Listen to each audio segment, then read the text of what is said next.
Maintenant, on va voir une autre méthode pour entraîner un discriminant linéaire, la méthode des moindres carrés. Et donc, en régression, l'information sur les erreurs est très riche, hein, parce que là, on ne regarde pas une valeur cible qui est une étiquette de classe, on regarde vraiment une valeur réelle. On veut donc s'assurer que notre approximation de cette valeur-là, le h de xt, soit le plus près possible de la cible.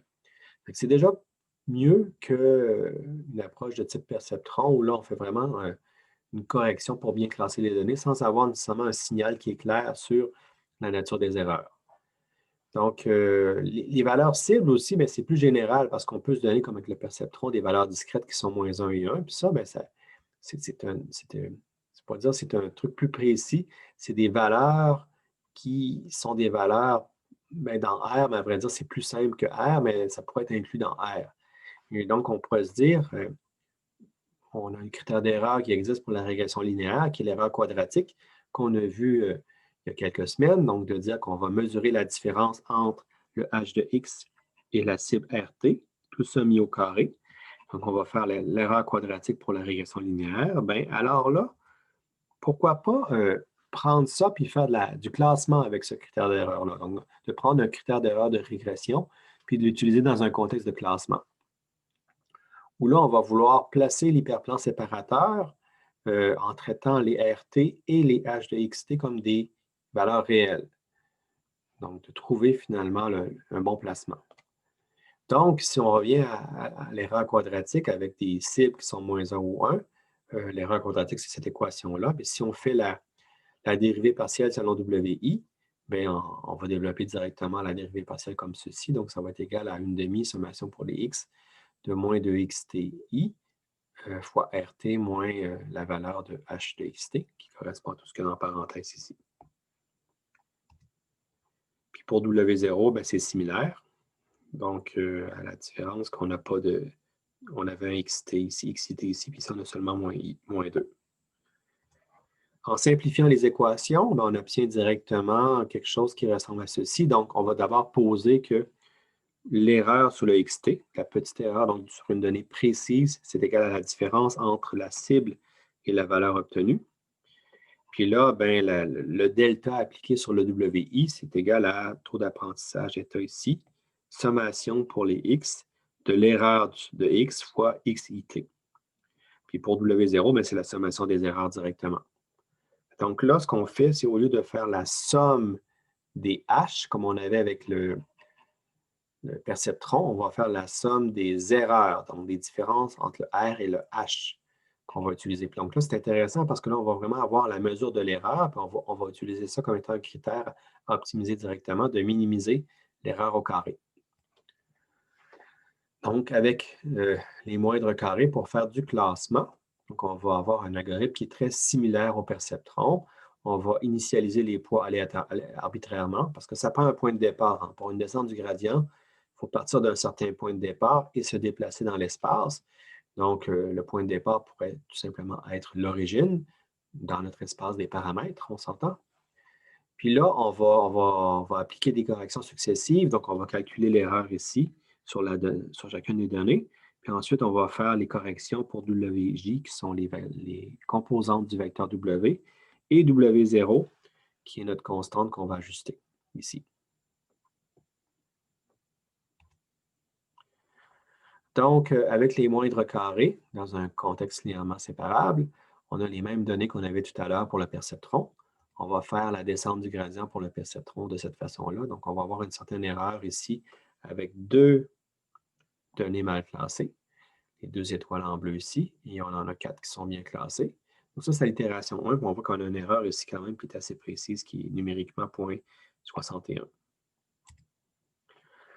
Deuxième itération, donc déjà, on arrive dans une configuration où les données sont toutes bien classées. On a nos 6 données qui sont bien classées, mais on a encore une certaine valeur d'erreur qui est 0,41. Ça veut dire qu'on va continuer quand même de raffiner le placement de l'hyperplan séparateur. On va le déplacer ici. Donc, on va avoir vraiment un déplacement itération 4. On voit que l'erreur diminue encore à 0,25 alors qu'on était à 0,41 tout à l'heure. Ici, on tombe à 0,21 à l'itération 5. Bon, on pourrait continuer encore un bout de temps, mais on voit qu'il a comme placé l'hyperplan séparateur plus au centre. Pourquoi? Parce que s'il était un peu trop tassé d'un côté, il tombait dans une configuration où il y aurait eu une grosse erreur de grosses erreurs d'un côté, mais de petites de l'autre côté. Puis ça, vu qu'on fait une mise au carré des erreurs, ça aurait été moins bon que d'avoir des erreurs qui sont plus équivalentes moyennes en allant vers le centre.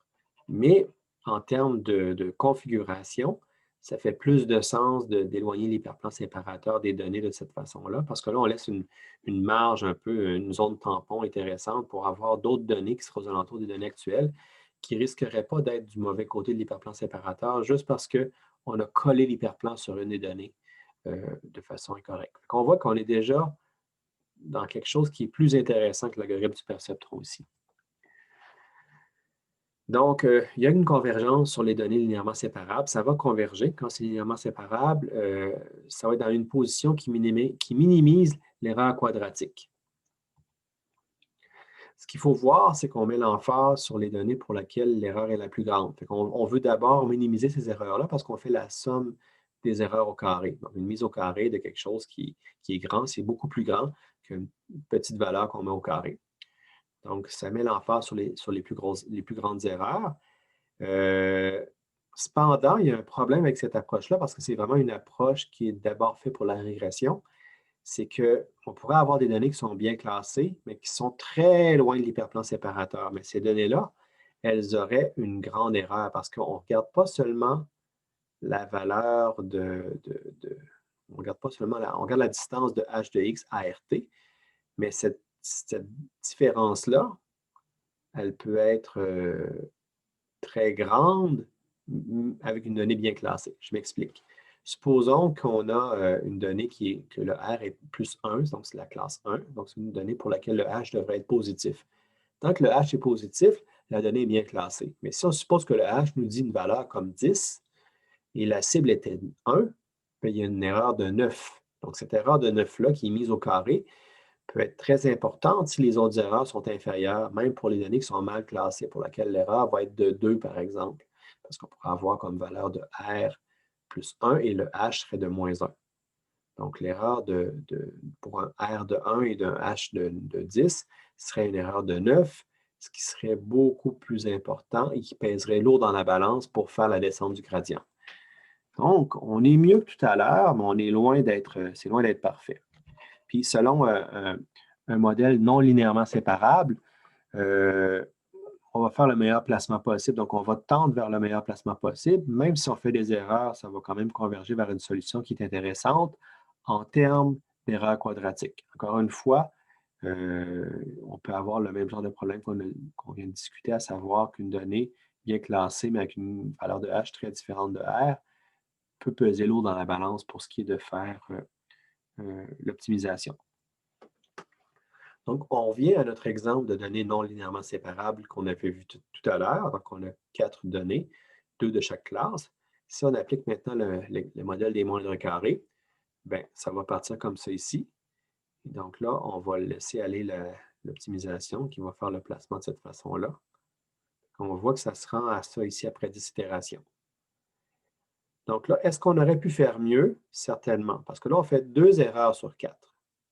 Ce n'est pas beaucoup mieux que le perceptron dans le sens qu'on lance seulement à moitié les données. Un meilleur placement que ça nous aurait donné une erreur. On aurait pu avoir un placement d'hyperplan séparateur où on laisse tomber une donnée, où on le positionne pour classer d'une certaine façon. Un exemple de ça, ça aurait été de, par exemple, classer ça ici, disant de ce côté-là, c'est les étoiles en bleu, et de ce côté-là, c'est les plus en rouge. Il y aurait eu seulement cette donnée-là qui aurait été mal classée. Donc ça, c'est une configuration qui existe qu'on n'a pas atteint. L'autre élément qu'il faut voir, c'est que dans le fond, il est tombé dans une configuration qui minimisait les erreurs, peu importe qu'elles soient pour une donnée bien classée ou mal classée. Et donc, la distance qui nous intéresse pour ça, ce serait ceci, ce serait de dire qu'on regarde un peu la distance. On voit que le plus en rouge et l'étoile en bleu sont les plus éloignés de l'hyperplan. Et donc, c'est ces données-là qu'on a tenté de bien classer tant bien que mal. Sachant que la cible était à plus 1, bien on peut dire que la distance était quelque chose comme ça ici. Si on dit que c'est plus ça, c'est ici. Et moins 1 est là, par exemple. On aurait une différence d'environ qui va être d'une certaine amplitude. Fait qu'il y a une certaine différence. Donc, le poids de ces données-là est quand même bien présent. Et probablement aussi présent que le fait qu'on aurait voulu classer ces données-là de cette façon-là. Donc, ça, c'est l'erreur de dire que, par exemple, ici, le plus en rouge avait comme cible, disons, je ne sais pas, moins 1. Donc, si c'était moins 1 ici, donc on voit que l'erreur, c'est cette valeur-là ici. Donc, l'erreur de notre XT, c'est la différence entre la valeur ici et le moins 1 là. Similairement, pour ça, ça c'est la cible. Et ça, c'est la donnée mal classée qui est l'étoile en bleu. Donc, on voit que pour chaque donnée, il y a une erreur. Et d'après moi, le placement de l'hyperplan vise à ce que les erreurs soient pas mal les mêmes. Donc, probablement que les erreurs sur les 4 données sont pratiquement équivalentes. C'est juste qu'au final, on voit qu'il y a 2 données qui sont mal classées et 2 données qui sont bien classées. Donc, ça démontre une certaine limitation qu'on a avec l'approche des moindres carrés pour faire du classement. C'est très bon pour la régression, mais en termes de classement, c'est encore imparfait. On n'a pas atteint encore le bon modèle. Puis, peut-être vous expliquer aussi, vous parlez de l'importance du taux d'apprentissage. Ça, c'est quand même très important dans l'apprentissage avec une descente du gradient. Le taux d'apprentissage état nous dit à quelle vitesse on va converger. Donc là, ici, on a des exemples pour la même fonction ici où on veut atteindre le minimum qui est au centre, puis on est dans le creux d'une vallée, si on peut dire. Ce qu'on a, c'est qu'on a finalement un cas où le taux d'apprentissage est quand même très faible. On voit qu'on y arrive, mais ça prend beaucoup d'itérations. À la fin, quand on est dans le fond de la vallée, on fait des très petits pas. Donc, ça avance quand même assez lentement ici. L'autre extrême en C, c'est le cas où le taux d'apprentissage est trop élevé. Fait que là, ce qu'on va faire, c'est qu'on va, comme on dit, on va overshooter, on va aller trop loin. Ici, on voulait descendre le gradient, on l'a descendu, mais on a comme dépassé le point où c'était minimum, qu'on est rendu de l'autre côté avec une erreur qui va être un peu plus grande. Donc là, ce qu'on voit, c'est que ça se met à zigzaguer comme ça, puis ça diverge. Là, ça va osciller, puis ça va complètement déraper. Parce qu'on fait des trop gros pas par rapport à la forme locale de notre espace, de notre courbe d'erreur ici. Puis le B au centre, c'est celui qui est le plus intéressant parce que là, ça va converger rapidement. C'est sûr qu'ici, on va comme encore une fois overshooter, on va déborder un peu, mais pas tant que ça. Ça va quand même nous amener à réduire l'erreur. On voit que ça va quand même osciller comme ça, puis ça va donner quelque chose d'intéressant ici, où là, on va atteindre un résultat qui est bon.